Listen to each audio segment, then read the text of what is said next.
الله وكفى والصلاة والسلام على سيد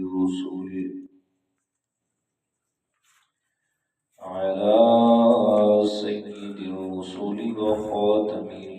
الأنبياء وعلى آله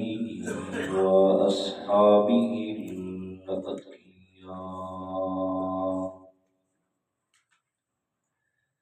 الذين هم خلاصة العرب العرباء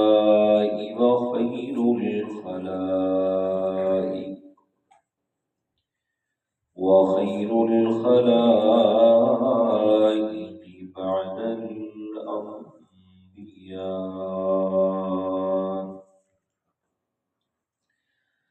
أما بعد فإن خير الحديث كتاب الله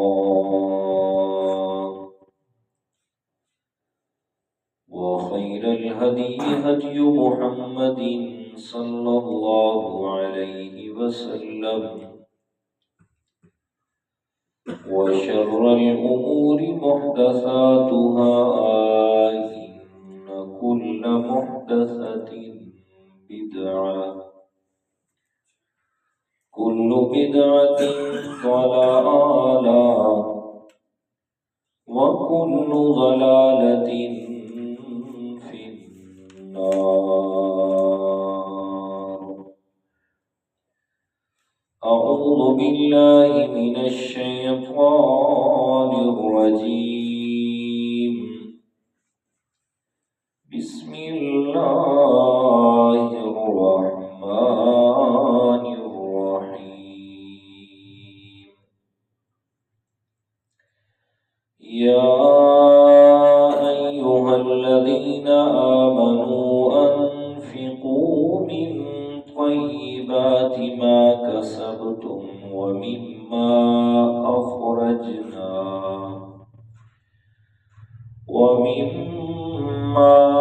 أخرجنا لكم من الأرض ولا تيمموا الخبيث منه تنفقون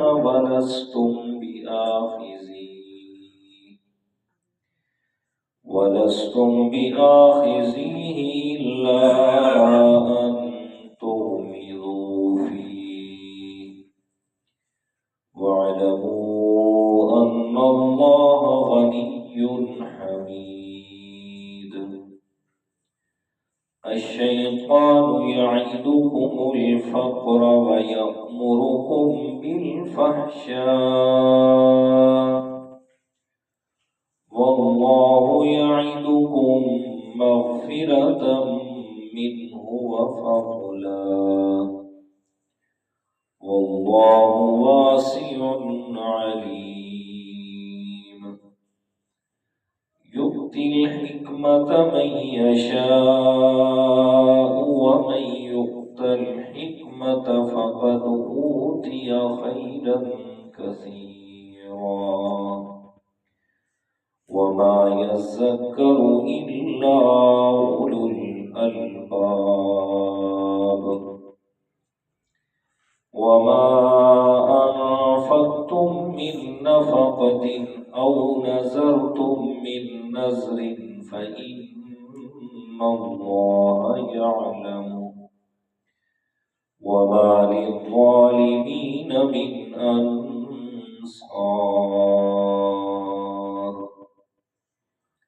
صدق الله العظيم.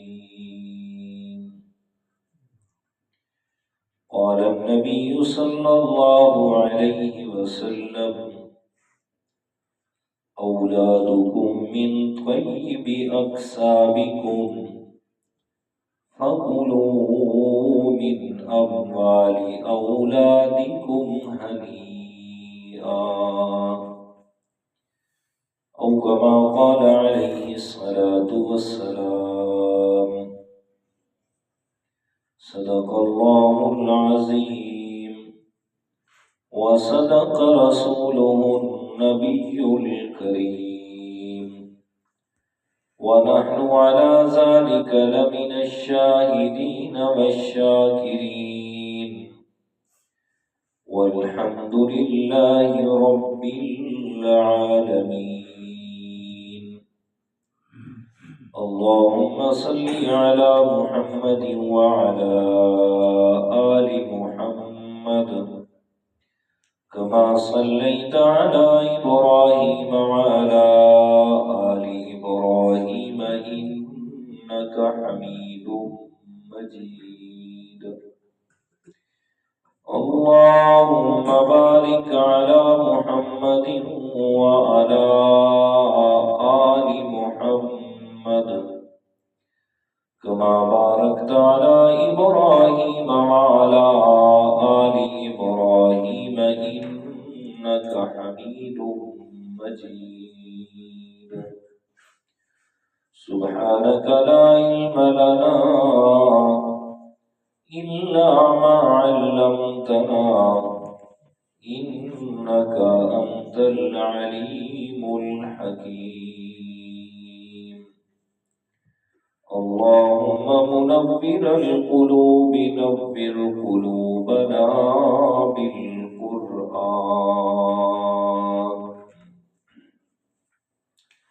بسم اللہ. گرامی قدر سامعین، المخلصین الموحدین، دوستو، بزرگوں، عزیز ساتھیوں، اللہ تعالیٰ کی خاص رحمت اور اس کی خاص عنایت سے ہفتہ وار درس قرآن آج سورۃ البقرہ کی آیت نمبر 267 سے شروع ہو رہا ہے.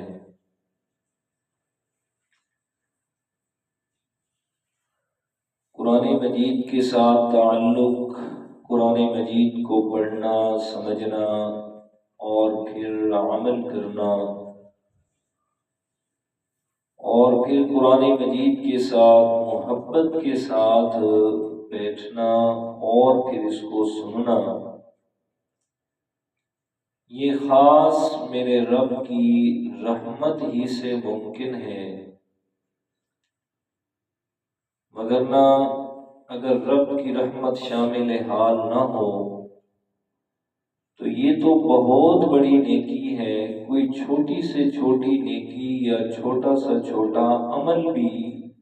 کرنے کے لیے کبھی بھی انسان تیار نہیں ہو سکتا. اس لیے لازم ہے کہ اس گئے گزرے دور میں اگر انسان سے جیسے کوئی گناہ ہو جائے تو اس پر استغفار لازم ہے اور سچے دل سے توبہ. اسی طرح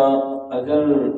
اللہ تعالیٰ کی رحمت سے اسے نیکی کی توفیق مل گئی تو اس پر اللہ تعالیٰ کا شکر بھی لازم ہے. سورۃ البقرہ کی رکوع نمبر 36 سے سورۃ البقرہ کا دوسرا مقصودی مضمون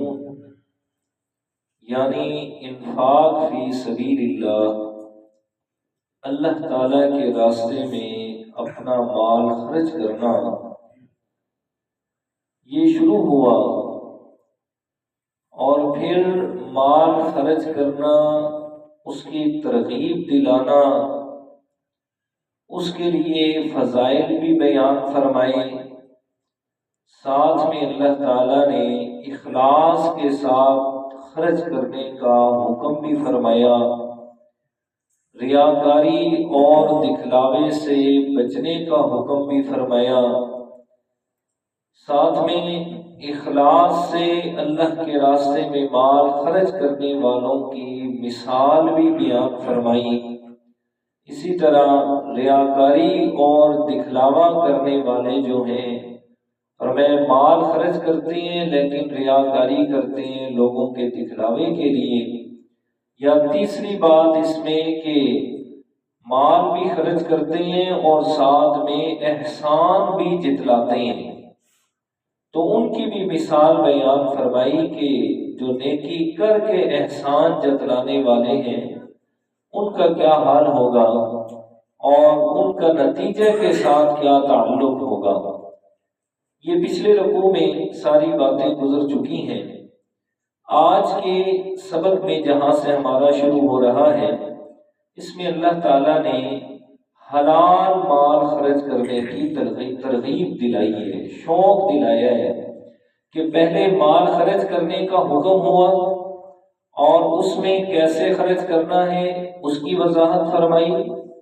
اور ریاکاری سے بچنے کا حکم فرمایا، اس کی مثال بیان فرمائی۔ اب اس رکوع میں اللہ تعالیٰ نے کہ مال خرچ کرنا ہے تو کون سا مال خرچ کرنا ہے، کس مال کو میں اللہ تعالیٰ کے ہاں مقبولیت کا درجہ حاصل ہوگا، سو اس کی وضاحت فرمائی، اور اس کے اندر آنے والے جتنے بھی اعتراضات تھے، شبہات تھے، شیطان کی طرف سے آنے والے جتنے بھی وساوس تھے انسان کے دل میں، سو ان کی بھی اللہ تعالیٰ نے بڑے بہترین طریقے سے جو ان کے جواب بھی دیے اور ان وساوس سے بچنے کا طریقہ بھی بیان فرمایا۔ تو پہلی آیت کریمہ میں اللہ تعالیٰ نے حلال مال خرچ کرنے کی ترغیب دلائی ہے۔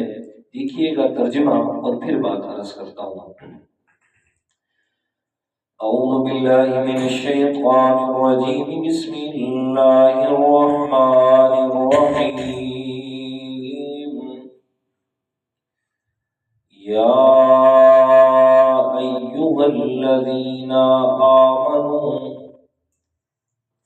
اے لوگوں جو ایمان قبول کر چکے ہو، انفقوا من طیبات ما کسبتم، خرچ کرو تم من طیبات پاکیزہ ما کسبتم، اس مال میں سے جو تم نے کمایا ہے، جو تم نے مال کمایا اس میں سے اللہ تعالیٰ کے راستے میں پاک اور حلال چیز کو خرچ کرو۔ وَمِمَّا أَخْرَجْنَا لَكُم مِّنَ الْأَرْضِ، اور اس میں سے بھی خرچ کرو جو میں اللہ تعالیٰ نے نکالا تمہارے لیے زمین سے۔ وَلَا تَيَمَّمُوا الْخَبِيثَ مِنْهُ، اور نہ ارادہ کرو اس سے گھٹیا مال کا، تنفقون جسے تم خرچ کرتے ہو، وَلَسْتُمْ بِآخِذِيهِ، اور حالانکہ تم خود اس کو اپنے لیے نہیں لوگے، إِلَّا أَن تُغْمِضُوا فِيهِ، مگر یہ کہ چشم پوشی کر جاؤ۔ وَاعْلَمُوا أَنَّ اللَّهَ غَنِيٌّ حَمِيدٌ، اور جان رکھو کہ بے شک اللہ تعالیٰ غنی بے پرواہ ہے، حمید تعریفیں کیا ہوا ہے۔ یہ تو ہو گیا لفظی معنی اور ترجمہ۔ اب احکامات سنیے گا۔ پہلا لفظ فرمایا یا ایھا الذین آمنوا، اے ایمان والوں، چونکہ احکامات کا ذکر ہے اور احکامات کے لیے اہل ایمان ہی کو منتخب فرمایا گیا، اور سورۃ البقرہ مدنی سورت ہے، اور مدنی اور مکی صورتوں میں ایک فرق یہ بھی ہے کہ مکی صورتوں میں اللہ تعالیٰ نے جو لفظ بیان فرمایا وہ فرمایا یا ایھا الناس، اکثر جگہ پہ کہ مکی صورتوں میں اسلام کی دعوت دینا مقصود تھا، اسلام کا پیغام پہنچانا مقصود تھا، تو اس لیے یا ایھا الناس کا لفظ استعمال فرمایا کہ ساری کائنات کے لوگ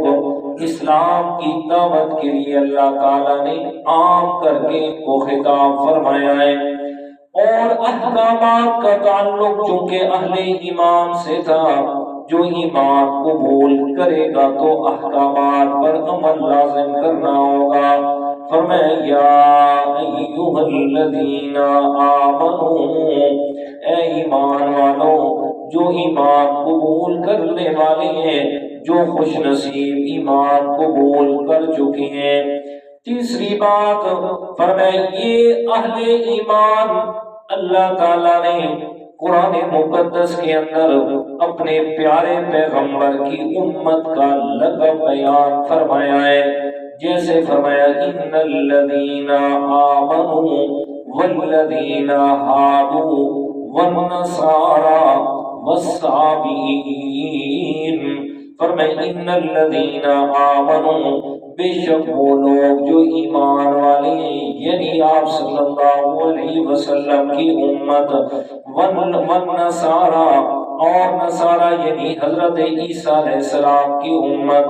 اور یہودی حضرت موسیٰ علیہ السلام کی امت، والصابئین، اور صابی حضرت ابراہیم علیہ السلام کی امت۔ جیسے ان امتوں کے القاب تھے، یہ اس اپنے پیارے پیغمبر صلی اللہ علیہ وسلم کی امت کا لقب بنائے۔ آمنو، اے ایمان والو، انفقوا من طیبات ما کسبتم، خرچ کرو تم وہ چیز جو پاک ہے، ما کسبتم، جسے تم نے کمایا ہے، جو چیز کمائی ہے، رزق حلال کمایا، رزق حلال میں سے پاکیزہ چیز و عمدہ چیز اللہ کے راستے میں خرچ کرنا ہے۔ قرآن مقدس میں اللہ تعالیٰ نے اسی بات کا حکم فرمایا دوسرے پارے میں، فرمایا یا ایھا الناس کلوا مما فی الارض حلالا طیبا، فرمایا اے لوگوں، کھاؤ تم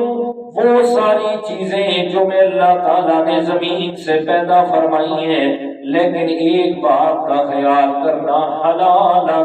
طیبا، حلال بھی ہو اور پاکیزہ بھی ہو۔ اب حلال کیا ہے اور پاکیزہ کیا ہے؟ حلال کا مطلب یہ ہے کہ وہ چیز ایسے ذرائع سے کمائی جائے کہ جسے شریعت نے جائز کہا ہے، پر میں جائز ذرائع سے کمایا ہوا مال وہ حلال بن جائے گا۔ اب اس کو پاکیزہ کیسے کرنا ہے؟ فرمایا اس میں سے جب اللہ تعالیٰ کا حق ادا کرو گے تو وہ پاک ہو جائے گا۔ زکوٰۃ ہے، صدقہ خیرات ہے، عشر ہے، یہ ساری چیزیں یہ اللہ کا حق ہے، پر میں جب یہ ادا کرو گے باقی مال آپ کا پاک ہو جائے گا۔ رزق حلال کو لازم فرمایا۔ رزق حلال اتنی لازم چیز ہے کہ عبادات کی قبولیت کے لیے بنیادی شرط ایمان کے بعد رزق حلال کو رکھا ہے۔ اگر رزق حلال نہیں تو پھر جیسے ایمان کے بغیر عبادات قبول نہیں نا، اسی طرح اگر رزق حلال بھی نہیں تو پھر بھی کوئی عبادت قبول نہیں ہے۔ حضرت سعد بن ابی وقاص رضی اللہ تعالیٰ عنہ عشرہ مبشرہ صحابہ کرام میں سے کہ جنہیں اللہ تعالیٰ کے پیارے پیغمبر نے دنیا کے اندر جنت کی بشارت سنائی ہے۔ حضرت سعد بن ابی وقاص رضی اللہ تعالیٰ عنہ میرے پیارے پیغمبر کے پاس آئے، آ کے عرض کرنے لگے یا رسول اللہ، کوئی ایسا عمل بتا دیجئے کہ وہ میں عمل کروں اور مستجاب الدعوات بن جاؤں۔ مستجاب الدعوات کا مطلب کہ جب بھی میں ہاتھ اٹھاؤں میری کوئی بھی دعا رد نہ کی جائے، فوراً اللہ تعالیٰ قبول فرما لے۔ تو پیارے پیغمبر نے بڑے پیار سے ایک ہی جملہ ارشاد فرمایا رزق حلال پاکیزہ چیزوں کا استعمال اپنے اوپر لازم کر لو، فرمایا اللہ تعالیٰ تمہیں مستجاب الدعوات بنا دیں گے۔ حاجی کہا جاتا ہے نا جی، ہاتھ اٹھاتے ہیں دعا قبول نہیں ہوتی جی۔ حدیث پاک ہے میرے پیارے پیغمبر نے فرمایا ایک لمبا دور دراز سے سفر کر کے آنے والا آدمی ہے اور آ کے بیت اللہ شریف کے سامنے کھڑا ہوتا ہے اور ہاتھ بلند کر کے کہتے ہیں یا ربی یا ربی یا ربی، اے میرے رب میری دعاؤں کو قبول فرما، دعاؤں کو قبول فرما۔ پیارے پیغمبر نے فرمایا اور حالت اس کی یہ ہے، فرمایا اس کا مطعمہ حرام وملبسہ حرام ومشربہ حرام انا یستجاب لہ، فرمایا حالت یہ ہے اس کا کھانا بھی حرام کا، اس کا پینا بھی حرام کا اور اس کا لباس بھی حرام کا، بھلا اس حالت میں اللہ تعالیٰ اس کی دعا کو کیسے قبول فرمائے گا؟ اللہ جی، اس لیے جہاں باقی اور چیزوں پر عمل کرنا ضروری ہے، وہاں سب سے پہلی چیز یہی سمجھ لیں کہ اپنے رزق پر جو ہے، جو کھا رہے ہیں، استعمال کر رہے ہیں، اس پر غور کرنا بڑا ضروری ہے، اس لیے کہ رزق حرام جو جسم میں گیا، آپ علیہ الصلوۃ والسلام کی حدیث مبارک ہے، پیارے پیغمبر صلی اللہ علیہ وسلم نے فرمایا کہ رزق حرام سے پلا ہوا جسم، فرمایا وہ جہنم ہی کا مستحق ہوگا، وہ جنت میں نہیں جائے گا، وہ جہنم میں ہی جائے گا۔ بہرحال فرمایا انفقوا من طیبات ما کسبتم، خرچ کرو تم اللہ تعالیٰ کے راستے میں، ما کسبتم جو تم نے کمایا ہے اس سے پاکیزہ چیز کو خرچ کرو۔ ما کسبتم میں اس میں مفسرین کرام نے یہ بات فرمائی ہے، یہاں سے مراد ہے زکوٰۃ اور صدقات، یعنی جو آپ نے رزق کمایا ہے اس میں سے اللہ تعالیٰ کے راستے میں اگر وہ اس حد کو پہنچ گیا کہ اس پر زکوٰۃ دینا لازم آتی ہے، واجب ہو گئی ہے، تو اس میں سے وہ زکوٰۃ ادا کرے۔ اور دوسرے نمبر پہ زکوٰۃ اگر نہیں ہے، مثلا واجب نہیں ہوئی، اتنا مال و دولت نہیں ہے، تو نفلی صدقات تو پھر بھی لازم ہے ہر حالت میں کہ وہ اپنے مال میں سے اللہ کے راستے میں کیا کرتا رہے، جتنا ہے، جتنی اس کی گنجائش ہے وہ کیا کرے، خرچ کرے۔ تو اس آیت کے اس حصہ میں زکوٰۃ کا بھی حکم آ گیا اور ساتھ میں جناب نفلی صدقات کو بھی حکم فرما دیا، لیکن شرط یہی ہے کہ چاہے نفلی صدقہ بھی کرنا ہے لیکن اس میں اسی بات کا خیال کرنا ہے کہ رزق حلال میں سے ہی دینا ہے۔ اگر رزق حرام ہوا تو پھر آپ علیہ الصلوۃ والسلام کی حدیث سے مبارک ہے، حدیث کے الفاظ مکمل طور پہ ذہن میں نہیں لیکن مفہوم میں عرض کر دیتا ہوں، فرمایا اللہ تعالیٰ خود بھی پاک ہے اور پاکیزہ چیزوں کو ہی پسند فرماتا ہے، پاکیزہ چیزوں کو ہی قبول فرماتا ہے۔ فرمایا وہ خود بھی پاک ہے، اللہ تعالیٰ خود بھی پاکیزہ ہے اور رزق حلال میں سے ہی صدقہ کیے ہوئے کو پسند اور قبول فرماتا ہے، وگرنہ جو حرام کا مال ہے فرمایا اس میں سے اللہ تعالیٰ کے ہاں صدقہ وہ قبول نہیں ہوگا، کسی صورت نہیں ہوگا۔ اور فتاوی عالمگیری کے اندر یہ مسئلہ لکھا ہے کہ جو آدمی جان بوجھ کر، جس کو پتہ بھی ہے کہ میرا رزق حرام ہے، جان بوجھ کر رزق حرام میں سے ثواب کی نیت کے ساتھ صدقہ خیرات کرے گا، وہ آدمی ایمان سے خارج ہو جائے گا جی۔ تو اس لیے اس بات میں بہت زیادہ احتیاط ہے۔ ہاں وَمِمَّا أَخْرَجْنَا لَكُم مِّنَ الْأَرْضِ، اور اس میں سے بھی خرچ کیجیے اللہ کے راستے میں، أَخْرَجْنَا لَكُم جو میں اللہ تعالیٰ نے نکالا تمہارے لیے، من الارض زمین سے، یعنی زمین کی پیداوار ہے، زمین سے نکلنے والی جتنے بھی فصلیں ہیں ان تمام میں سے اخرجنا لکم جو میں اللہ تعالیٰ نے تمہیں عطا فرمایا ہے اس میں سے بھی میں اللہ تعالیٰ کے راستے میں خرچ کیجیے گا۔ اللہ اکبر۔ اب زمین میں سے جو چیز نکل رہی ہے اس میں کیا ہوگا؟ عشر ہوگا، عشر۔ اس میں صرف بالکل سمپل اور سادہ سے آپ سمجھ سکتے ہیں کہ جائیداد اور جتنی مال و دولت ہے اس کی دو قسمیں ہیں، ایک ہے منقولی جائیداد اور دوسری ہے غیر منقولی جائیداد۔ منقولی جائیداد یعنی جسے آپ ایک جگہ سے دوسری جگہ لے جا سکتے ہیں، اور دوسری ہے غیر منقولی جائیداد کہ جسے آپ ایک جگہ سے دوسری جگہ نہیں لے جا سکتے، اور غیر منقولی جائیداد میں صرف ہے زمین، کہ زمین ہے، زمین کو ایک جگہ سے اٹھا کے اور تو نہیں کہیں لے جا سکتے نا۔ جو غیر منقولی جائیداد ہے اس میں عشر ہوتا ہے۔ پھر اس کے اندر آگے تفصیل ہے، جو برانی زمین ہے اس میں 10واں حصہ،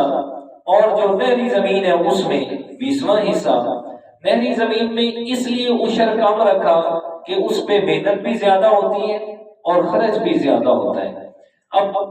100 بوری ہوئی ایک آدمی کی نہری زمین میں تو اس کا عشر ہوگا 5 بوریاں، 20واں حصہ، اور برانی زمین میں اگر اس کی 100 بوری ہوئی ہے تو اس میں 10واں حصہ ہوگا 10 بوری۔ تو اس طرح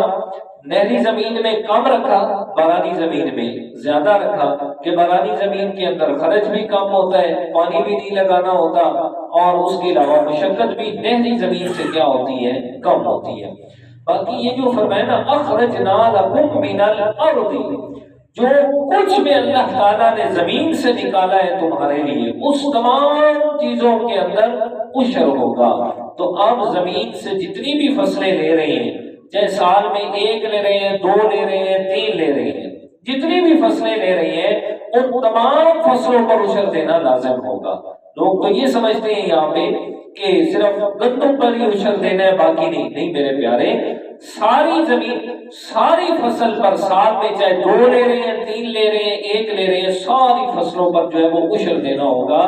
یہاں تک کہ اگر گھر کے اندر اپنے کھانے کے لیے سبزیاں بھی اگائی ہوئی ہیں نا تو ان میں سے بھی عشر دینا لازم ہے۔ آپ نے کوئی فروٹ والا ایک درخت گھر میں لگایا ہوا ہے اور وہ پھل فروٹ دے رہا ہے، آپ کھا رہی ہیں، تو وہ بھی زمین پہ اگا ہوا ہے نا، تو اس میں سے بھی عشر دینا لازم ہے۔ اندازے کے ساتھ کہ مثلا مالٹے کا درخت ہے تو اندازہ لگا لیں، جب مالٹے لگتے ہیں پہلے کچے مالٹے ہوتے ہیں اس وقت تو سامنے ہوتے ہیں نا سارے، ایک درخت سے گن لیں مثلا 50 ہیں، 100 ہیں، 500 ہیں، 1000 ہیں، اس حساب سے اندازہ لگا کے اس کا کیا ادا کریں جی، عشر ادا کریں۔ اسی طرح اگر گھاس وغیرہ آپ نے زمین میں لگایا ہوا ہے اور اپنے جانوروں کے لیے لگایا ہوا ہے تو تب بھی اس گھاس کا بھی عشر دینا کیا ہوگا، لازم ہوگا۔ تو یہ ہے اخرجنا لکم من الارض، کہ جو کچھ زمین سے لے رہے ہیں اس میں سے ہی آپ کیا کریں گے، عشر ادا کریں گے۔ اور پھر عشر ادا کتنی فصل میں سے کرنا ہے؟ فرمایا وَأْتُوا حَقَّهُ يَوْمَ حَصَادِهِ، 8ویں پارے سورۃ الانعام میں فرمایا کہ جس دن آپ نے مکمل فصل اٹھائی ہے، یعنی عشر جو دینا ہے وہ کل فصل میں سے دینا ہے۔ ایسے نہیں کرنا کہ پہلے حساب لگا کے خرچ نکال دو کہ جی یہ پانی کا اتنا خرچ، یہ کھادوں کا اتنا خرچ، یہ جی مزدوروں کی مزدوری اتنی، جو پرافٹ ہوا تو اس میں سے نہیں، بلکہ جو کل فصل ہوئی ہے کل فصل میں سے کیا دیا جائے گا، عشر دیا جائے گا۔ ہاں باقی جو ہے غیر منقولی جائیداد، ایک جگہ سے دوسری جگہ جسے لے کے جا سکتے ہیں، اس میں سونا ہے، چاندی ہے، نقدی پیسے ہیں، مال تجارت ہے، گائے بھینس، بھیڑ بکری، اونٹ، یہ ساری چیزیں ہیں، تو ان کا ایک خاص نصاب ہے، ایک خاص مقرر حد ہے کہ اس پر جب یہ ساری چیزیں پہنچے گی تو پھر جو ہے وہ اس میں سے زکوٰۃ ادا کرنا لازم ہوگا۔ جانوروں کا الگ سے نصاب ہے اور مال تجارت، مال دولت، جتنی بھی چیزیں ہیں ان کا الگ نصاب ہے۔ ایک بات صرف عرض کر دیتا ہوں تاکہ وہ آپ کی سمجھ کے مطابق اور سمجھ بھی آ جائے۔ مثلا کسی کے پاس سونا بھی ہے 1-2 تولہ، چاندی بھی ہے 1-2 تولہ، اور ساتھ میں کچھ نقدی پیسے بھی ہیں 1000، 1500، 2000، 2500 جتنے بھی ہیں، تو مثلا جس دن اس آدمی کے پاس سونا چاندی یہ ساری چیزیں آئی ہیں اس دن دیکھا جائے گا کہ ان ساری چیزوں کی قیمت لگائی جائے گی، سونے کی بھی قیمت، چاندی کی بھی قیمت جتنی لگی ہے، اور ساتھ میں جتنے اس کے پاس نقدی پیسے ہیں وہ بھی لگائے جائیں گے۔ اب ان ساری چیزوں کی قیمت اگر 52.5 تولے چاندی کی قیمت کے برابر ہو گئی تو اس دن وہ آدمی صاحب نصاب بن گیا، یعنی صاحب نصاب کا کیا مطلب، زکوٰۃ دینے کا اہل ہو گیا ہے۔ لیکن دینی کب ہے؟ جب سال گزر جائے گا، جب سال پورا ہوگا۔ اب جب مثلا آج ڈیٹ ہے 8 ہے کہ 9 ہے، آج اس کے پاس آیا، آئندہ سال یہی تاریخ آئے گی تو اس دن دیکھا جائے گا اس کے پاس کیا کچھ ہے، جتنی چیزیں ہیں، سونا چاندی نقدی پیسے جو کچھ بھی ہے، فرمایا اس میں سے وہ 2.5% دے گا، 100 کے ساتھ 2.5 روپے دے گا، لاکھ روپے کے ساتھ 2500 روپے دے گا، فرمایا اس حساب سے وہ کیا کرے گا، زکوٰۃ ادا کرے گا۔ اگر اس دوران میں یہ ساری چیزیں ختم ہو گئی، کچھ بھی نہیں ہے، جب رہا کچھ نہیں تو زکوٰۃ بھی نہیں ہے، لیکن جب آئے گا تو پھر اسی طرح زکوٰۃ جو ہے کیا ہوگی، اس پر دینا لازم ہوگا۔ تو یہ ہے زکوٰۃ کے ایک سمپل سا سادہ سا اصول جو میں نے بتا دی ہے۔ اس کے بعد اگر کسی کا کوئی سوال ہو تو نیکسٹ میں وہ انفرادی طور پر کر سکتا ہے، انشاءاللہ اس کو سمجھا دوں گا۔ آگے جی، وَلَا تَيَمَّمُوا الْخَبِيثَ مِنْهُ تُنْفِقُونَ وَلَسْتُمْ بِآخِذِيهِ إِلَّا أَن تُغْمِضُوا فِيهِ، اور قصد اور ارادے کے ساتھ اپنے مال میں سے گھٹیا مال اللہ کے راستے میں خرچ نہ کیا جائے، اور حالت یہ ہے کہ ایسا مال نہ دیا جائے کہ اگر آپ نے کسی سے قرض لینا ہو اور وہ آدمی ویسا ہی مال آپ کو قرض میں دے تو آپ خود لینا نہ چاہتے ہو۔ فرمایا جو چیز اپنے لیے پسند نہیں کرتے ہو بھلا وہ اللہ کے راستے میں خرچ کر رہے ہو، ایسی بات نہ ہو۔ پیارے پیغمبر صلی اللہ علیہ وسلم کی عادت مبارکہ تھی، فرمایا کہ جو کوئی آدمی گھٹیا چیز لے کے آتا، اگر واقعتاً وہ غریب ہے تو اس کی تو وہ قبول کر لی جاتی، اور پتا ہوتا کہ نہیں یہ صاحب ثروت آدمی ہے، جان بوجھ کے دے رہا ہے، فرمایا میرے پیارے پیغمبر قبول ہی نہ فرماتے، واپس لے جاؤ، اللہ کے راستے میں اعلیٰ مال خرچ کرو۔ وَلَسْتُمْ بِآخِذِيهِ إِلَّا أَن تُغْمِضُوا فِيهِ وَاعْلَمُوا، جان رکھو ان اللہ غنی، فرمایا اللہ تعالیٰ بے پرواہ مالدار ہے، ساری کائنات کے خزانے اس کے ہیں، اس کو تمہارے صدقے کی ضرورت نہیں ہے۔ غنی، فرمایا بے پرواہ، اسے تمہارے صدقے کی ضرورت نہیں ہے۔ حمید، خود تعریف کیا ہوا ہے، کیا مطلب، وہ اچھے مال کو پسند فرماتا ہے، جو اس کے راستے میں مال خرچ کیا جائے، اپنے مال میں سے بہترین مال خرچ کیا جائے۔ حدیث مبارکہ کے مطابق تفسیر قرطبی والے نے یہاں بڑی بہترین بات لکھی ہے، فرماتے ہیں طیبات ما کسبتم، اللہ تعالیٰ نے فرمایا جو تم نے اپنا مال کمایا ہے اس میں سے خرچ کرو۔ یہاں کیا لکھتے ہیں پیارے پیغمبر کی حدیث کے مطابق، اللہ کے پیارے پیغمبر نے فرمایا اولادکم من طیب اکسابکم فَكُلُوا مِنْ أَمْوَالِ أَوْلَادِكُمْ هَنِيًّا، او کما قال علیہ الصلوۃ والسلام، فرمائے انسان کا سب سے بہترین مال جو ہے اور سب سے اعلیٰ مال ہے جو اس نے محنت کر کے کمائے، وہ اس کی اپنی اولاد ہے، وہ اس کا اپنا بیٹا ہے، وہ اپنی اولاد ہے۔ فرمائے والد کے لیے اپنی اولاد کے مال میں سے کھانا وہ بہتر نہیں بلکہ بہترین ہے۔ یہاں جو تقسیم ہو رہے ہوتے ہیں نا کہ جی اپنے پیو دوتے مال خرچ نہیں کرنا، جی یہ تو میں نے اپنی کمائی سے لیا ہے جناب، والد صاحب میں کیوں دوں والد صاحب کو، یا اگر وہ والد صاحب کچھ پیسے خرچ کر دے بیٹے کی اجازت کے بغیر تو پھر والد کو انکوائریاں لگتی ہیں، جی آپ نے اتنے پیسے کیوں خرچ کیے، کہاں خرچ کیے، جی ایک غلط جگہ پہ کیے تو وہ تو الگ بات ہے نا، وہ تو شرعی طور پہ بھی جائز نہیں ہے نا، غلط جگہ پہ کیے تو وہ تو الگ بات ہے، لیکن اگر ضرورت کے لیے والد نے کیے تو بیٹے کو حق نہیں ہے کہ وہ جو اپنے والد سے پوچھے کہ آپ نے مال کہاں خرچ کیے، یہ قسم تو اللہ نے فرمایا خرچ کرو جو تم نے اعلیٰ کمایا ہے۔ تو والدین سب سے بڑی کمائی سو ان کی اپنی اولاد ہے، یہی فرمایا فَكُلُوا مِنْ أَمْوَالِ أَوْلَادِكُمْ هَنِيًّا، فرمایا کہ خوشی سے اپنی اولاد کے مال میں سے تم کھایا پیا کرو۔ تو والد کے لیے یہ بات جائز ہے کہ وہ اپنے بیٹے کی کمائی سے اس کی اجازت کے بغیر بھیک لگا سکتا ہے اور سو وہ خرچ کر سکتا ہے۔ جیسے وہ مشہور حدیث بھی ہے نا کہ وہ باپ بیٹے کے آپس میں کوئی تھوڑی ناراضگی ہوئی اور بیٹا جو ہے وہ باپ کی شکایت لے کر آپ وسلم کے پاس آیا، یا رسول اللہ اس نے میں کماتا ہوں یہ لگا دیتا ہے۔ آپ صلی اللہ علیہ وسلم نے باپ کو والد کو بلا لیا، جب وہ آ رہا تھا نا تو دل میں اس نے چند الفاظ کہے،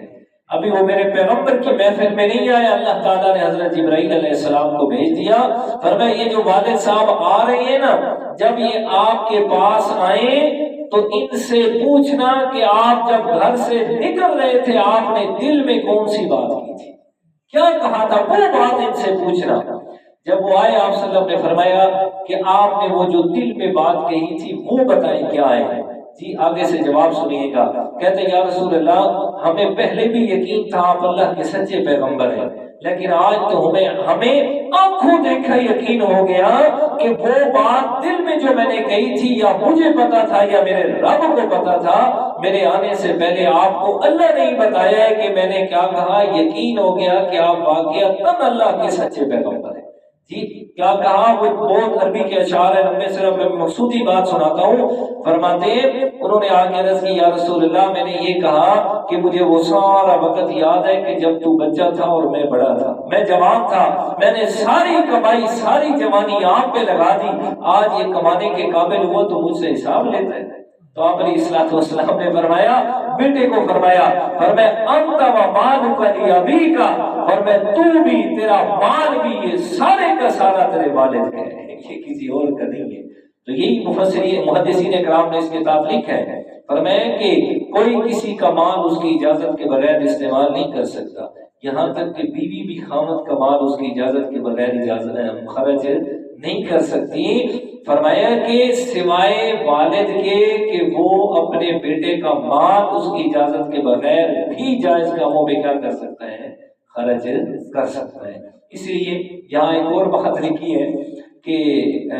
میاں بیوی کو چاہیے جب پہلی رات مطلب کہ نکاح کے بعد ان کی پہلی ملاقات ہے تو خامد کو چاہیے کہ اپنی بیوی کو جائز کاموں کے لیے خرچ کرنے کی اجازت دے دے،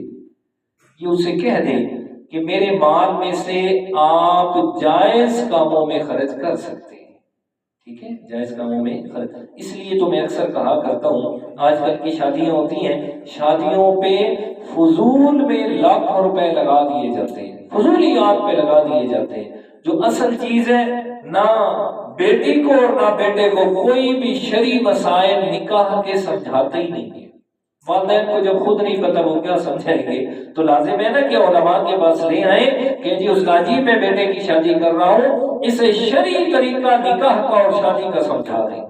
تاکہ اس کے لیے آسانی ہو کہ یہ مسلمان ہے، اسے پتہ ہو کہ میں نے بیوی کے ساتھ کیسے وقت گزارنا ہے۔ بہرحال آگے جی فرمایا شیطان یعدکم الفقر ویأمرکم بالفحشاء، شیطان تمہیں ڈراتا ہے کہ بھوکے ہو جاؤ گے، وَيَأْمُرُكُمْ بِالْفَحْشَاءِ، اور حکم دیتے ہیں تمہیں برائی کا یعنی بخل کرنے کا۔ شیطان تمہیں اس بات کے وعدے کر دیتا ہے، ڈراتا ہے الفقر کہ مال خرچ کرو گے تو مال کم ہو جائے گا، ختم ہو جائے گا، کیوں اتنا اللہ کے راستے میں مال خرچ کر رہے ہو؟ یہ تو ایسے ہی ہے کہ جیسے آپ کنویں میں اپنا مال ڈال رہے ہو، یہاں سے واپسی کی کوئی امید نہیں ہے، کیوں اتنا مال خرچ کرتے ہو؟ بخل سکھاتا ہے، بخل کا حکم دیتے ہیں کہ اللہ کے راستے میں مال خرچ نہ کیا جائے۔ اللہ تعالیٰ فرماتے ہیں وَاللَّهُ يَعِدُكُم مَّغْفِرَةً مِّنْهُ وَفَضْلًا، فرمایا اللہ تعالیٰ تمہارے لیے وعدہ فرماتا ہے مغفرتاً، فرمایا بخشش کا،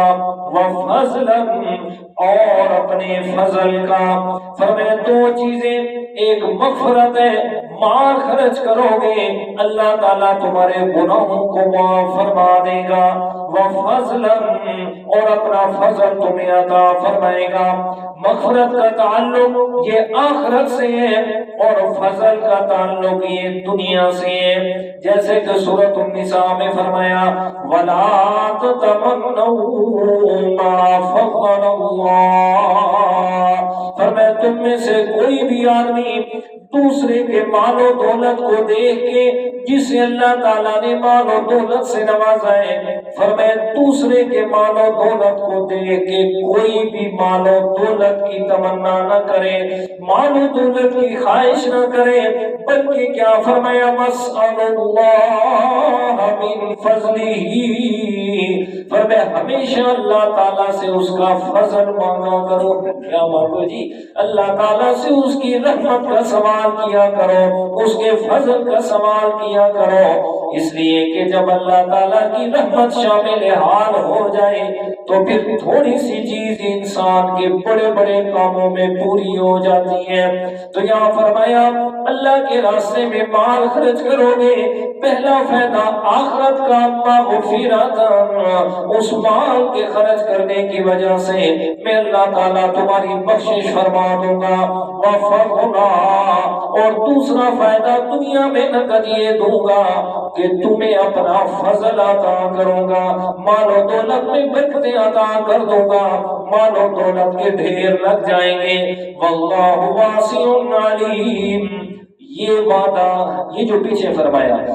مغفرت بھی دوں گا، فضل بھی دوں گا، فرمایا یہ وعدہ کون کر رہا ہے؟ وہ اللہ تعالیٰ واسع،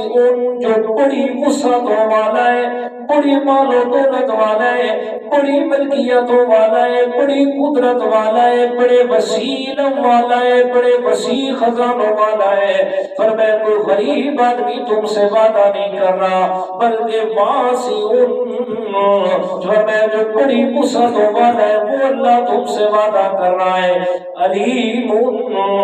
اور جاننے والا ہے، بڑا صاحب علم ہے۔ کیا مطلب؟ اس نیت کو بھی جانتا ہے کہ تم کس نیت کے ساتھ اپنا مال خرچ کر رہے ہو، پر میں اس کو بھی جاننے والا ہے۔ یؤتی الحکمت من یشاء ومن یؤت الحکمت فقد اوتی خیرا کثیرا، فرمایا اللہ تعالیٰ جسے چاہتا ہے حکمت سے نوازتا ہے۔ سبحان اللہ، اگر حکمت کا معنی سمجھ آ جائے نا تو بہت ہی مزہ آ جائے گا۔ حکمت قرآن مجید میں مختلف جگہ پہ استعمال ہوا ہے، حکمت کا لفظ مختلف جگہ پہ، جیسا کہ آپ علیہ السلام کے بارے میں حضرت ابراہیم علیہ السلام دعا فرما رہے تھے، ربنا وابعث فیہم رسولا منہم یتلو علیہم آیاتک وَيُعَلِّمُهُمُ الْكِتَابَ وَالْحِكْمَةَ وَيُزَكِّيهِمْ، وہاں بھی حکمت کا لفظ بیان فرمایا، یہاں بھی فرمایا یؤتی الحکمت من یشاء، اللہ تعالیٰ جسے چاہتا ہے حکمت سے نوازتا ہے۔ بالکل عام فہم معنی الحکمت، دین کی سمجھ، دین کی سمجھ بوجھ، جسے وہ رب چاہتا ہے عطا فرماتا ہے۔ وَمَن یؤت الحکمت فقد اوتی خیرا کثیرا، اور جسے میں اللہ تعالیٰ نے حکمت سے نواز دیا، فرمایا اسے میں اللہ تعالیٰ نے خیر کثیر عطا فرما دی، خیر کثیر عطا فرما دی۔ اپنے پیارے پیغمبر کے بارے میں بھی یہی جملہ ارشاد فرمایا، فرمایا انا اعطیناک الکوثر، میرے پیارے پیغمبر میں اللہ تعالیٰ نے آپ کو خیر کثیر عطا فرمائی ہے، فرمایا اتنا کچھ عطا فرمایا، اتنی کثرت سے عطا فرمایا کہ اس عطا کرنے کا کوئی بھی کنارہ نہیں ہے، بے مثل عطا فرمایا، لا محدود آپ کو عطا فرمایا۔ یہاں بھی فرمایا جسے دین کی سمجھ ملی ہے اسے میں اللہ تعالیٰ نے خیرن کثیرا،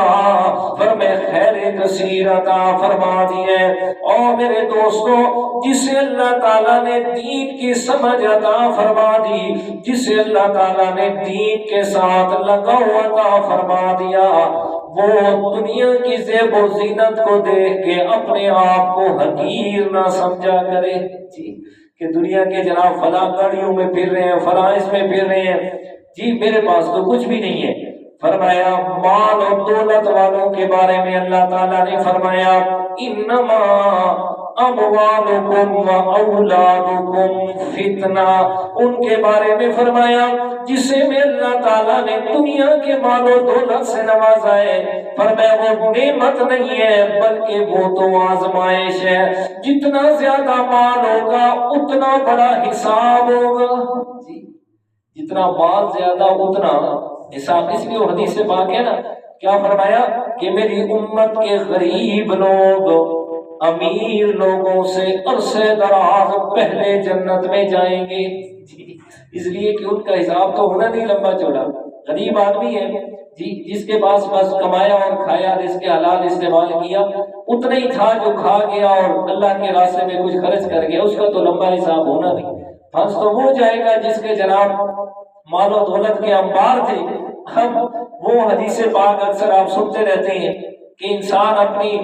پاؤں جو ہے وہ اپنی جگہ سے ہلا بھی نہیں پائے گا جب تک کہ ان سوالوں کے جواب نہ دے۔ ان میں سے کیا ہے سوال کہ مال کمایا کہاں سے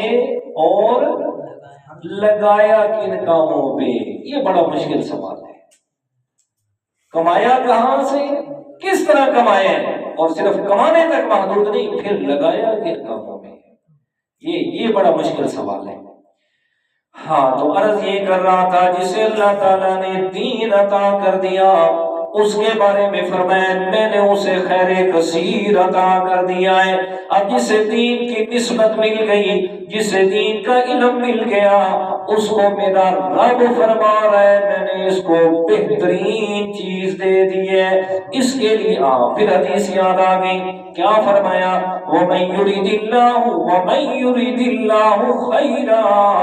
جس کے لیے اللہ تعالیٰ بھلائی کا ارادہ فرماتے ہیں، یفقہہ فی الدین، اس کو دین کی سمجھ عطا فرما دیتے ہیں۔ تو یہ میرے رب کی طرف سے ہے، جسے دین مل گیا تو اللہ تعالیٰ فرما رہے ہیں میں نے اس کو بہت بڑی بھلائی دے دی ہے۔ اس لیے جو اہل علم لوگ ہیں جن کا دین کے ساتھ تعلق نسبت ہے وہ شکر ادا کیا کریں، اور کسی کے مال و دولت کو دیکھ کے وہ ہمارے سرکی میں کہا جاتا ہے لا لا نمائیاں کرو کہ جناب فلاں کے پاس یہ ہے فلاں کے پاس یہ نہیں، بلکہ محنت کرنا شرط ہے۔ محنت کریں، اللہ تعالیٰ جو ہے وہ جتنا آپ کے مقدر نصیب میں وہ ضرور عطا فرما دے گا، اور پھر جتنا مل جائے اس پہ شکر کریں۔ پیچھے بھی حدیث جمعے والے دن میں نے سنا ہی ہے اسی بارے میں جی، جتنا ملے اس کے لیے کیا کریں، شکر ادا کریں۔ اچھا جی، وَمَا يَذَّكَّرُ إِلَّا أُولُو الْأَلْبَابِ۔ اچھا اس آیت کریمہ کا اگلے پچھلے مضمون سے کیا تعلق ہوگا؟ فرمایا یُؤْتِی الْحِکْمَةَ مَن یَشَاءُ، جسے چاہتا ہوں میں حکمت اور دانائی سے نوازتا ہوں۔ کیا مطلب؟ فرمایا مال عطا کیا ہے، اس مال کو کس کس جگہ پہ خرچ کرنا ہے، کیسے کیسے کرنا ہے اور کتنا کتنا خرچ کرنا ہے۔ فرمایا جسے میں نے یہ سمجھ عطا فرما دی اسے خیر کثیر عطا فرما دیا، کہ جسے مال ملا اب اس کو یہ بھی پتہ ہے کہ میں نے کہاں کہاں خرچ کرنا ہے اور کتنا کتنا خرچ کرنا ہے۔ سب سے بڑی بات تو یہ کمانا مسئلہ نہیں ہے، لگانا مسئلہ ہے، کہ کما تو صحیح راستے سے لیے، اب لگانا بھی صحیح راستے پہ ہے۔ جی لوگ تو اس کو سمجھتے ہی نہیں ہے نا، بس یہی کہتے ہیں کہ دنیا عیاشی میں وقت گزارے اور چل جی چند روزہ زندگی عیش و عشرت سے گزارے۔ اور میرے پیارے چند روزہ تو ضرور ہے، اس میں کوئی شک نہیں ہے، لیکن عیش و عشرت والی بات نہ کریں۔ اگر یہ کرو گے تو پھر اس کی پکڑ بڑی آئے گی، اس کی پکڑ بڑی سخت ہوگی۔ اللہ نے آپ کو رزق حلال سے نوازا ہے، فرمائے اچھا کھائیں، اچھا پہنیں، اچھے گھر میں رہیں، کوئی منع نہیں ہے، لیکن ان ساری چیزوں کے استعمال میں اپنے رب کے حکم کو کبھی بھی پسے پوشت نہ ڈالیں۔ جہاں نقصان ہوتا ہے وہ یہ ہوتا ہے کہ جب انسان کے پاس مال و دولت آتا ہے تو پھر اپنے رب کو بھول جاتا ہے، پھر رب کے احکامات اسے عجیب عجیب نظر آتے ہیں۔ اللہ تعالیٰ معاف فرمائے۔ میں آج عصر کے بعد عصر کی نماز سے تھوڑی دیر پہلے ادھر ایک چک ہے ہمارے ساتھ 19 چک، وہاں ایک کام تھا، مجھے کسی حوالے سے جانا تھا ایک آدمی کے پاس،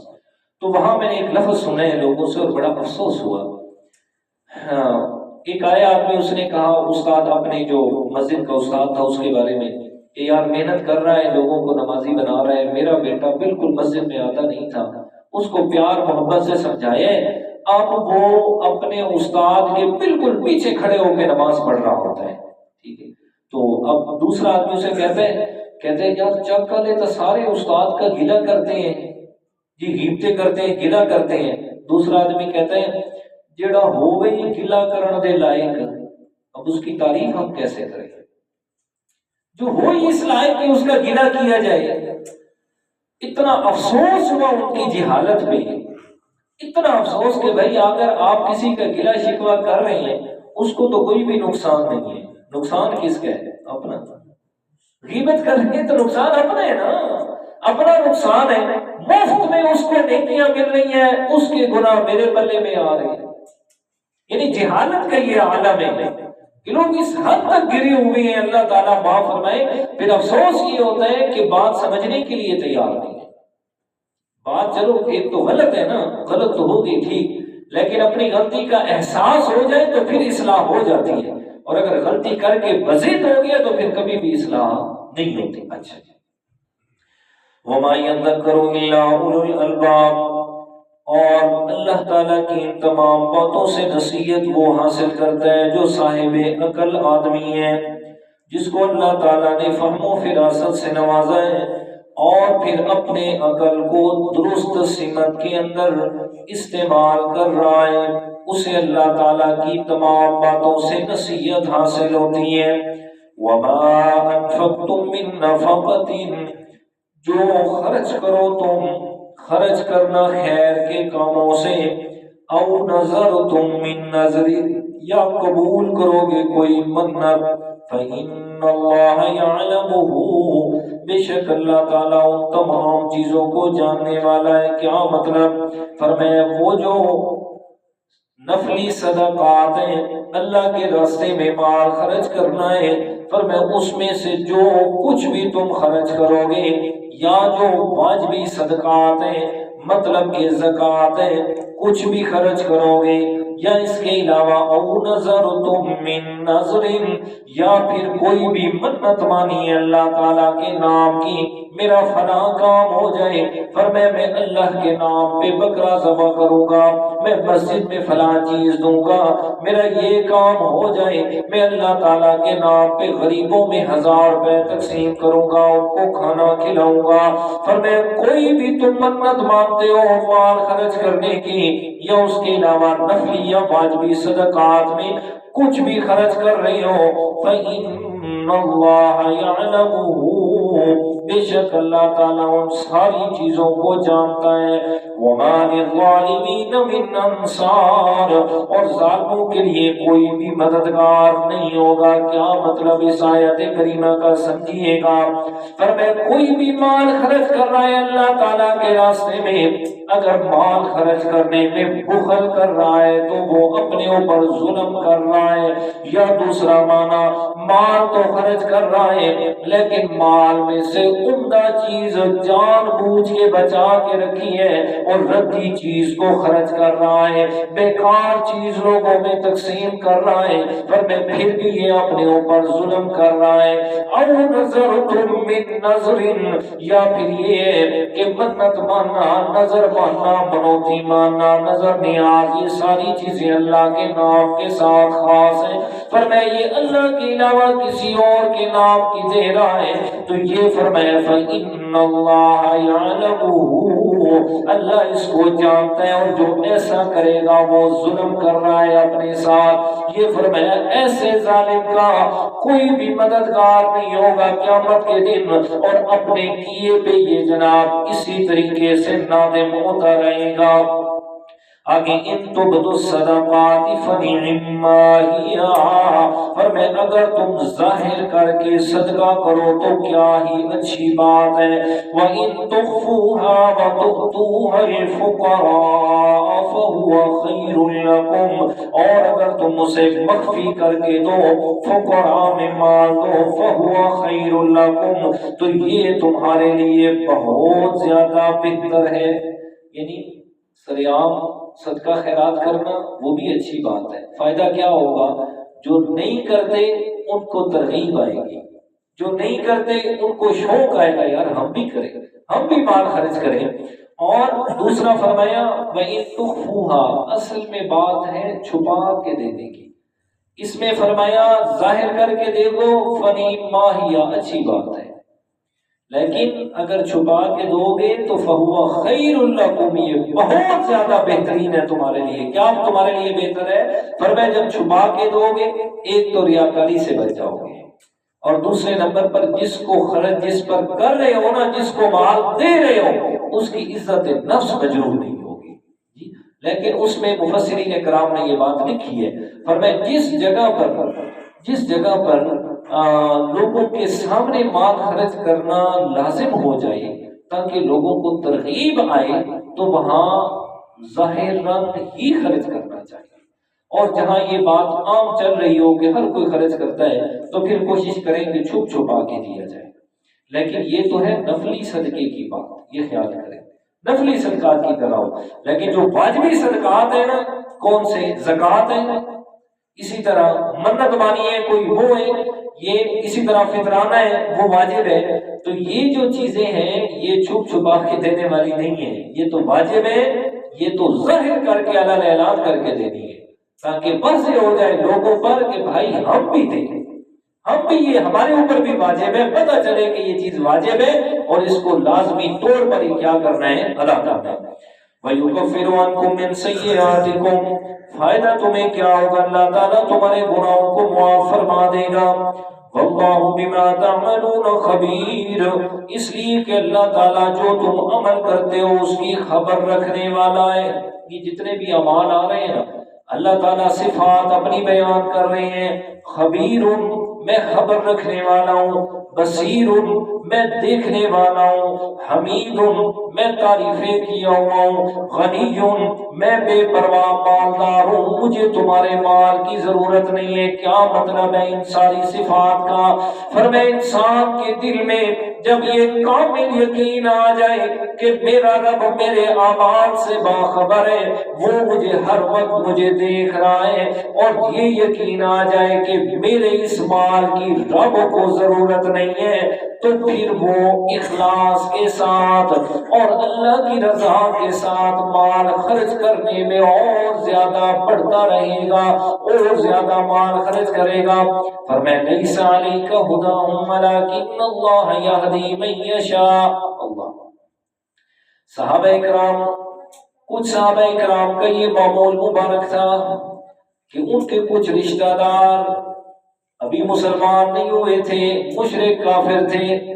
تو وہ ان پر مال خرچ کرتے کرتے یار ہو سکتا ہے مسلمان ہو جائیں، لیکن جب ان کی طرف سے ضد آ گئی کہ ہم مسلمان نہیں ہونے کے لیے تیار، تو کچھ صحابہ کرام نے ان پر مال خرچ کرنا بند کر دیا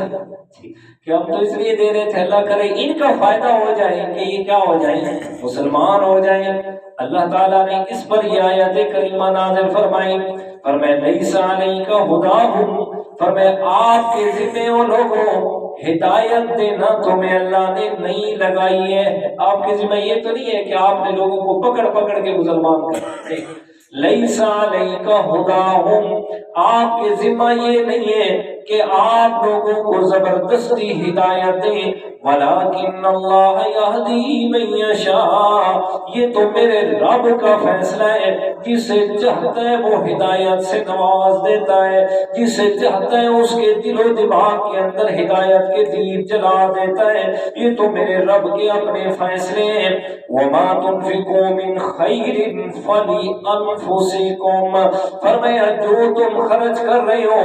یہ تو تم اپنے فائدے کے لیے کر رہے ہو، فرمایا کچھ بھی خرچ کر رہے ہو، کچھ بھی اللہ کے راستے میں دے رہے ہو،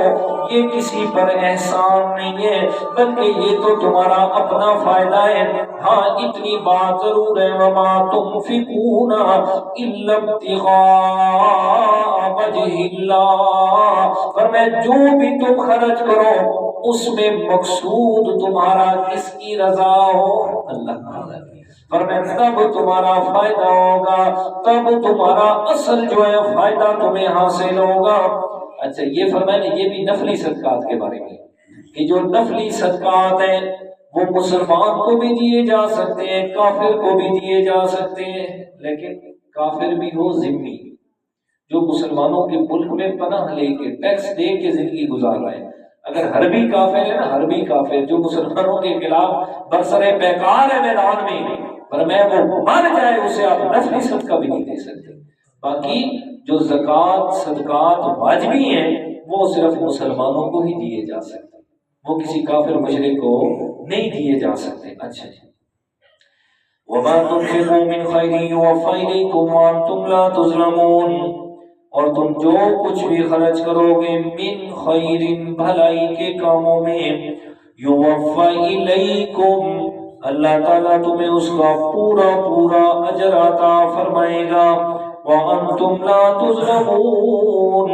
اور اس میں سے ذرہ برابر بھی تم پر ظلم نہیں کیا جائے گا۔ سبحان اللہ، یہ میرے رب کا عدل ہے، یہ میرے رب کی رحمت ہے، پر میں پورا پورا تمہیں اس کا بدلہ عطا کروں گا، پورا پورا تمہیں بدلہ دیا جائے گا، کم نہیں کیا جائے گا، جو کرو گے میں اللہ تعالیٰ اس کا پورا بدلہ دوں گا۔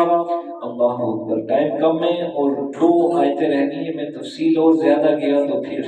رہ جائے گی آگے، کیونکہ سود کے مسائل شروع ہو رہی ہیں، وہ اگلے ہفتے انشاءاللہ میں کروں گا۔ میں چاہتا ہوں کہ یہ انفاق فی سبیل اللہ والا ٹاپک آج ختم ہو جائے، اور ویسے میں عشاء کی نماز کے بعد جانا بھی ہے، ادھر پروگرام ہے حافظ والا میں دوستوں کے ساتھ کچھ،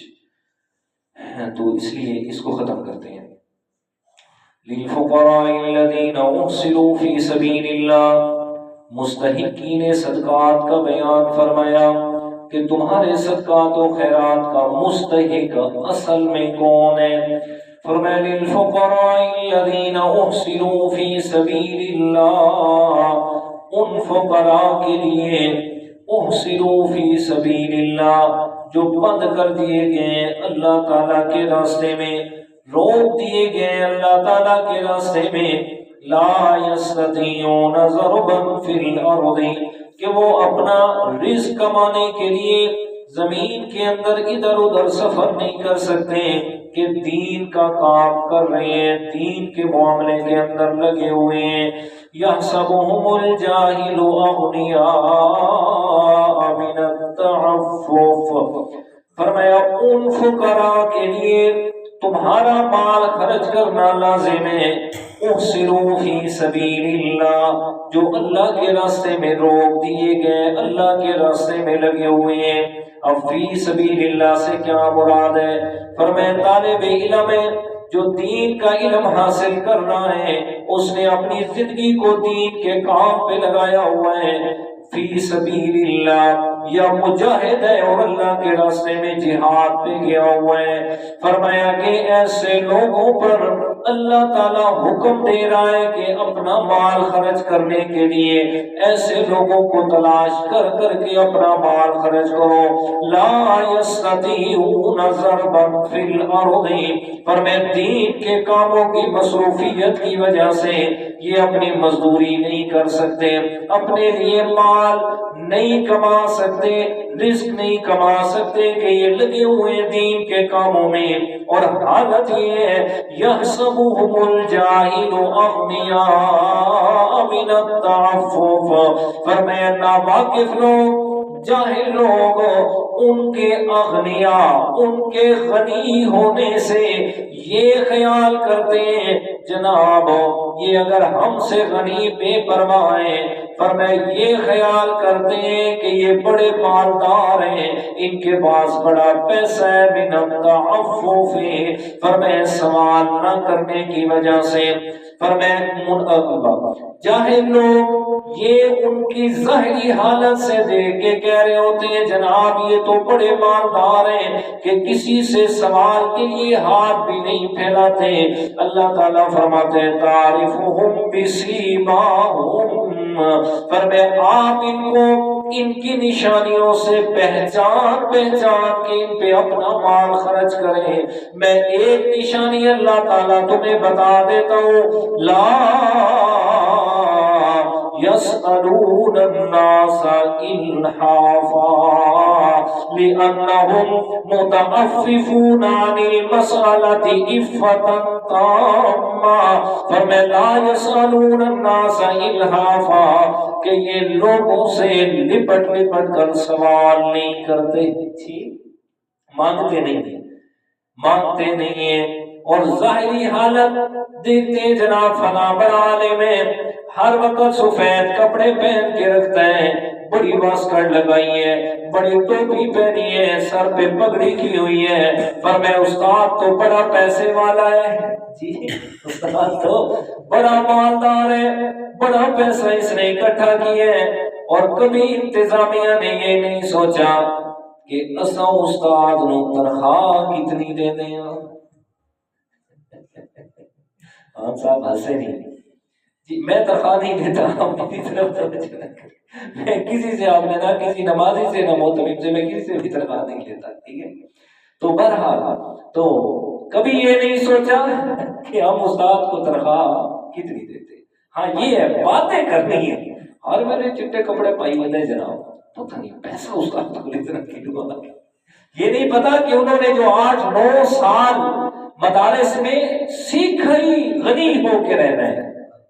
سیکھا ہی انہوں نے یہی ہے کہ عوام کے آگے ہاتھ نہیں پھیلانا، ادھر بالکل بے باک ہو کے رہنا ہے جی، اس لیے کہ ہمارے رب کا گلہ نہ ہو جائے، ہمارے رب کا شکوہ نہ ہو جائے، کہ لوگ یہ نہ کہیں کہ جناب یہ مولویت کم دیکھو، ہم بھی اپنے بچوں کو عالم نہیں بناتے اس لیے کہ یہ تو ہر ایک سے سوال کریں گے، یہ کہاں سے کھائیں گے، جیسے لوگ آج کہہ رہے ہوتے ہیں یہ کہاں سے کھائیں گے، بھئی ہم نے مولوی بنا دیا تو کہاں سے کھائیں گے۔ ہاں ہمارے استاد محترم مولانا منظور مینگل صاحب کراچی والے، اللہ زندگی میں برکت دے، وہ بڑے مزاحیہ انداز میں کہتے ہیں لوگ کہتے ہیں کہ جناب یہ مولوی بن گئے تو کہاں سے کھائیں گے، انہوں نے کہا بھائی منہ سے کھائیں گے، کہاں سے کھائیں گے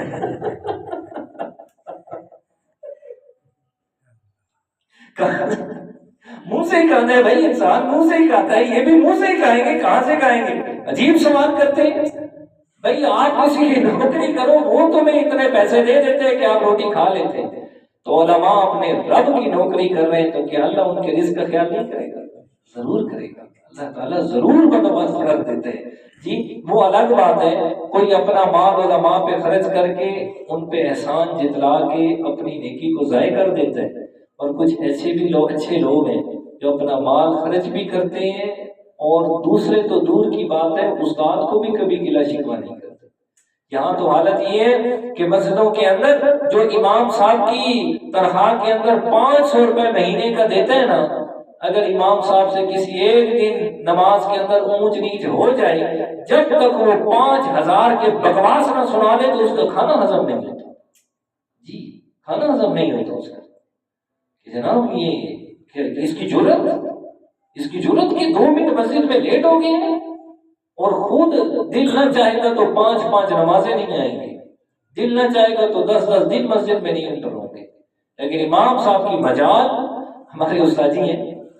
حضرت علامہ طاولہ بندیالوی صاحب میاں بابو سرگودا سے، وہ اکثر مزاحیہ انداز میں کہتے تھے کہ آج کل لوگوں نے نا مولوی صاحب کو ایسے سمجھے ہوئے ہیں جیسے مولوی صاحب پورے محلے کی اجتماعی بیگم ہوتا ہے کہ جس نے آنا ہے بس اس نے جوتوں سمیت چڑھ جانا ہے اس پہ، اللہ اکبر اللہ اکبر۔ بہرحال تو کیا فرمایا کہ ایسے لوگوں کو ڈھونڈ ڈھونڈ کے ان پر اپنا مال کیا کرو، خرچ کرو، کہ جو تمہارے سامنے کسی کے سامنے بھی دست سوال دراز نہیں کرتے۔ وہاں بجرامہ میں تھا، ایک مسجد میں پڑھاتا تھا، پڑھتا بھی تھا پڑھاتا بھی تھا، مسجد سے 3000 روپے میری تنخواہ تھی،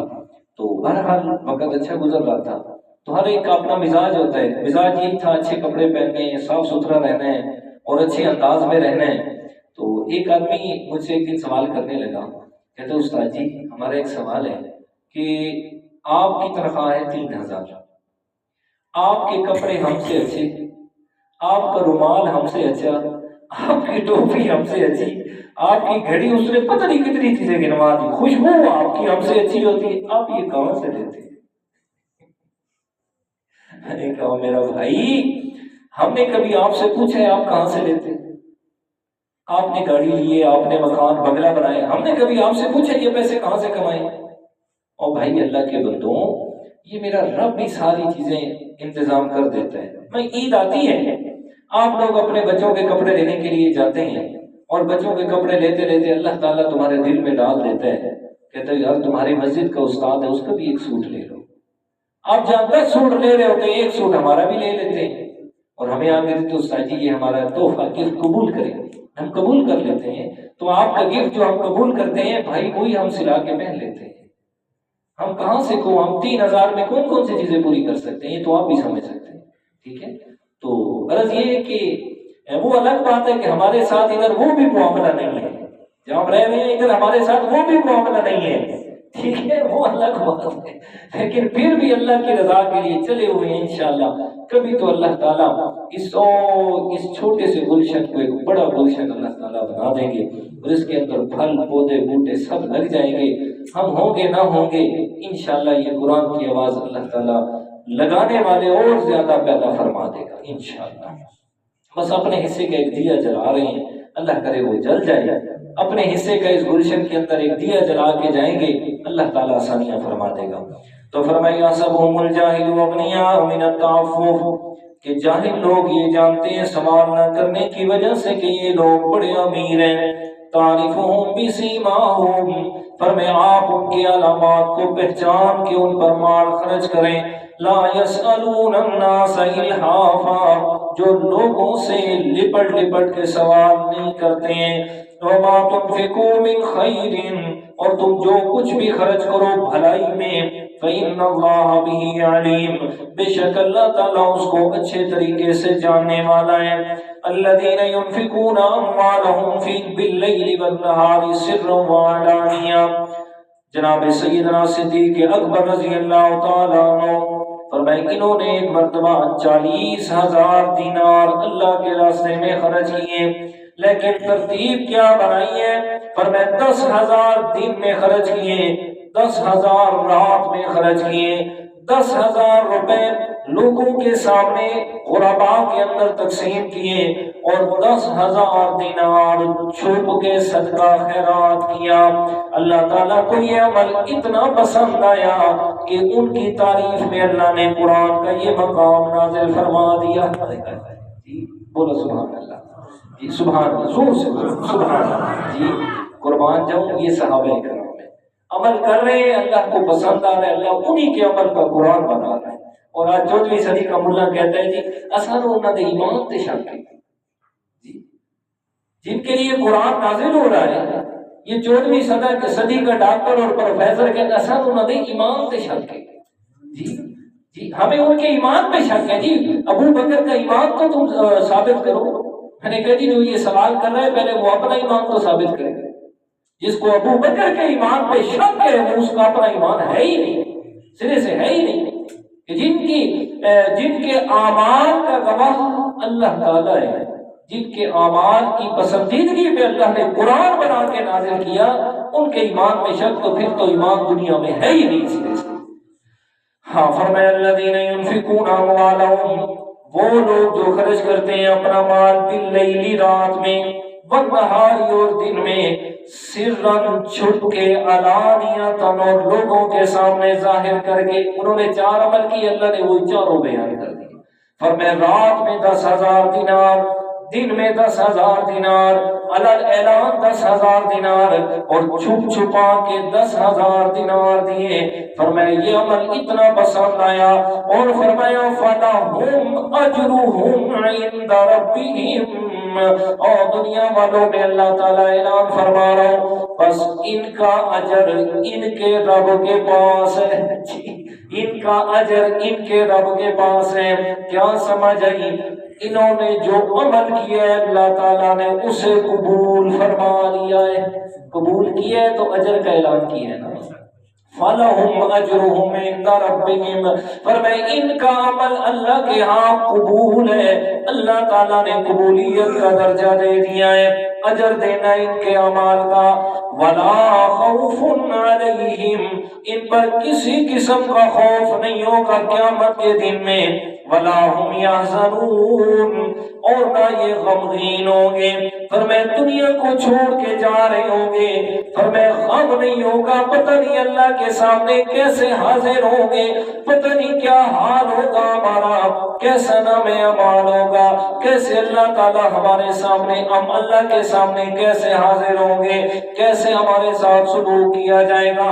یحزنون، فرمایا انہیں اس بات کا ذرہ برابر بھی غم نہیں ہوگا، ذرہ برابر بھی خوف نہیں ہوگا، ذرہ برابر بھی اس بات کا غم نہیں کریں گے. اور میرے پیارے دوست، فرمایا وہ صدیق اکبر ہے، فرمایا قیامت کا دن ہوگا کہ جس دن میں اللہ تعالیٰ کے پیارے پیغمبر کی